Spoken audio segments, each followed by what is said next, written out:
Pengakuan YS emak-emak di Lubuk Linggau jambak pelajar hingga jatuh, tak terima diklakson saat melawan arah. YS, 42 tahun, ibu rumah tangga pelaku penganiayaan terhadap pelajar di Lubuk Linggau, Sumatera Selatan, karena kesal diklakson kini mengaku pasrah. Residivis yang keluar penjara tahun 2021 lalu ini, mengaku tidak menyesali perbuatannya. YS mendekam dalam sel tahanan setelah menganiaya RK pelajar anak di bawah umur berusia 12 tahun dengan cara dijambak dan diseret sejauh 3 meter, karena kesal diklakson saat melawan arus. Atas perbuatannya, YS saat ini mendekam dalam sel tahanan Polres Lubuk Linggau. YS mengaku tidak menyesali perbuatannya dan menerima segala resiko perbuatan yang telah dilakukannya kepada korban.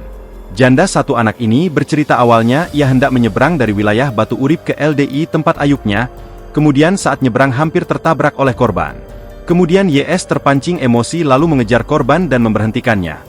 Maksud awal YS ingin bertanya mengapa harus menjerit-jerit dan marah-marah padahal tidak bersenggolan sama sekali. Menurutnya dia merasa marah karena merasa seperti ditantang padahal motor keduanya tidak bersenggolan sama sekali dengan motor korban. YS pun mengaku sudah mengetahui bila video dirinya menganiaya korban viral di media sosial, kakaknya sudah datang ke Polres Lubuk Linggau memberitahu. Dengan viralnya video itu, YS mengaku hanya bisa pasrah. Kapolres Lubuk Linggau AKBP Bobi Kusumawardana melalui Kasat Reskrim AKP Hendrawan menyampaikan peristiwa penganiayaan itu terjadi pada hari Rabu tanggal 16 Oktober sekira pukul 17 WIB. Cerita bermula saat korban membonceng adik dan ibunya untuk meminta antar les belajar menggunakan motor. Lalu korban mengklakson pelaku tersebut sebanyak 2 kali. Lalu pelaku berteriak sambil berkata kasar. Lalu korban menjawab "woi" dan korban langsung pergi tanpa menghiraukan pelaku tersebut. Secara tiba-tiba pelaku langsung turun dari motornya, dan langsung menarik rambut korban, dan menarik jilbab korban hingga terlepas.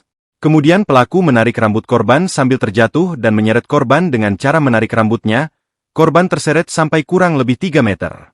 Akibat peristiwa itu orang tua korban tidak terima dan melapor ke polisi. Selanjutnya tim Macan Linggau bersama unit PPA Satreskrim Polres Lubuk Linggau menuju lokasi. Setelah itu tim langsung menuju ke rumah tersangka yang beralamat di Kelurahan Tabalestari Kecamatan Lubuk Linggau Selatan 2 untuk melakukan penangkapan. Download Tribun X sekarang.